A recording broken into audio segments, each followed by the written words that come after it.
Hello my dear students, welcome back. I hope you all are fine. तो आज हम करने वाले क्लास 9 की साइंस की वर्कशीट नंबर 92।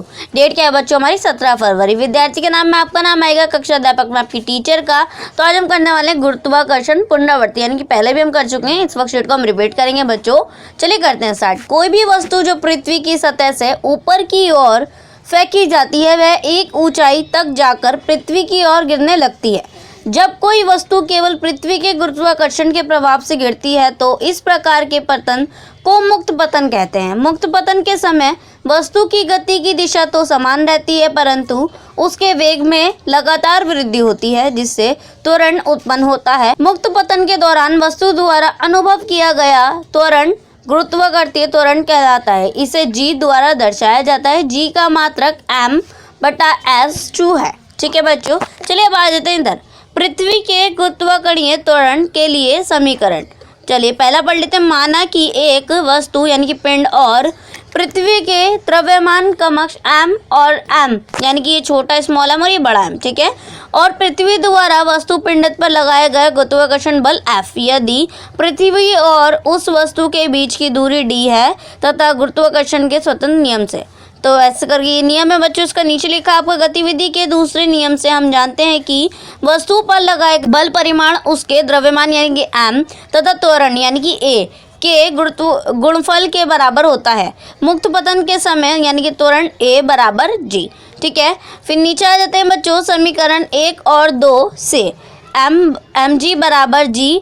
तो बच्चों देख सकते हैं फिर और तरह के mg बराबर ये इधर चला जाएगा आपका और g m/d2। ठीक है, यदि वस्तु पृथ्वी की सतह पर अथवा उसके बहुत निकट है तो दूरी यानी कि d पृथ्वी की त्रिज्या r के बराबर होगी तथा गुरुत्वाकर्षण बल के कारण त्वरण होगा।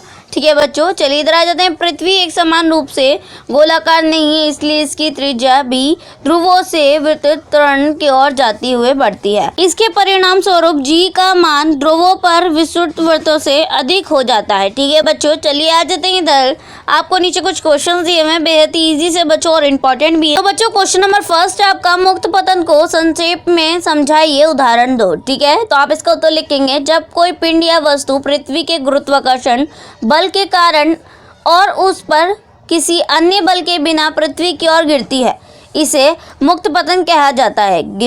मुक्त पतन कहा जाता है। गिरना पृथ्वी के गुरुत्वाकर्षण बल के कारण मुक्त रूप से गिरने के दौरान उत्पन्न त्वरण मुक्त रूप से गिरने का त्वरण है। यानी कि बच्चों गुरुत्वाकर्षण मेनली आप समझो तो यानी कि आप नीचे खड़े हो और आपने हवा में ऊपर की साइड एक मान लीजिए पेन उछाला। ठीक है, पेन क्या होता है जिससे हम लिखते हैं, कलम बोलते हैं जैसा। ठीक है, तो कुछ दूरी तक तो ऊपर इस तरीके से जाएगा, लेकिन क्या होगा जहाँ पर एक उसको मतलब लिमिट रहेगी उसकी कि हाँ भाई मैं यहीं तक जा सकता हूँ। देन पृथ्वी का जो गुरुत्वाकर्षण होगा यानी कि एक मैग्नेट टाइप का होता है जो अपनी तरफ सब चीज़ों को आकर्षित करती है, तो इस तरीके से पेन को वापस खींचेगी और पेन जाके क्या होगा वापस पृथ्वी पर गिर जाएगा। ठीक है बच्चों, आपको समझ में आ गया होगा गुरुत्वाकर्षण। नेक्स्ट क्वेश्चन है आपका, गुरुत्वाकर्षण के कारण त्वरण क्या है, इसकी इकाई क्या है। तो आप इसका लिखेंगे गुरुत्वाकर्षण के कारण त्वरण को उस दर के रूप में परिभाषित किया जा सकता है जिस पर स्वतंत्र रूप से गिरने वाले पिंड का वेग बढ़ता है। गुरुत्वीय त्वरण का SI मात्रक m/s² है। ठीक है बच्चों, क्वेश्चन नंबर थर्ड है आपका, g के मान की गणना के लिए सूत्र व्युत्पन्न कीजिए। तो आप क्या लिखेंगे बच्चों इसका आंसर, पृथ्वी के गुरुत्वीय त्वरण के लिए समीकरण। माना कि जैसे कि हमने यहाँ पर पढ़ के गए थे ना बच्चों, सेम टू सेम ये जो पूरा है एज इट इज ऐसा ही आपका ये आंसर रहेगा।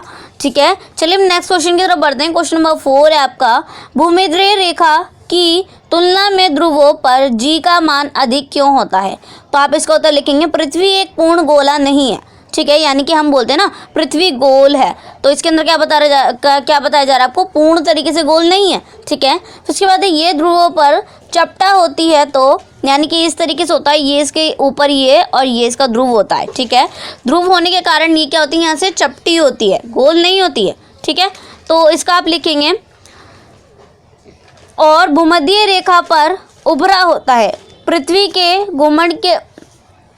गुणन के कारण उत्पन्न उपेक्षण बल के परिणाम स्वरूप भूमध्य रेखा पर पृथ्वी का आभार होता है। हम जानते हैं कि गुरुत्वाकर्षण बल पृथ्वी के केंद्र से दूर के वर्ग के व्यतिक्रम अनुपाती होती है। ध्रुवों से पृथ्वी के केंद्र की दूरी भूमध्य रेखा से पृथ्वी के केंद्र की दूरी से कम है, इसलिए गुरुत्वाकर्षण के कारण त्वरण भूमध्य रेखा की तुलना में ध्रुवों पर अधिक होती है। ठीक है, तो बच्चों क्वेश्चन नंबर 5 आपका जो लास्ट है वो है किस ग्रह पर जी का मान किन कारकों पर निर्भर करता है। तो आप लिखेंगे गुरुत्वीय त्वरण के प्रभाव करने वाले कारक यानी कि जी, जहां जी सर्वभौतिक गुरुत्वाकर्षण स्थिर है, एम ग्रह का द्रव्यमान और आर ग्रह के केंद्र से विचाराधीन बिंदु की दूरी होती है। चूंकि जी एक नियतक है, जी ग्रह के द्रव्यमान और स्थान पर निर्भर करता है। ठीक है बच्चों, तो ये थी आपकी अच्छी वर्कशीट, बेहद ही ईजी और इंटरेस्टिंग, एंड आई होप आप लोगों को वर्कशीट समझ में आ गई होगी।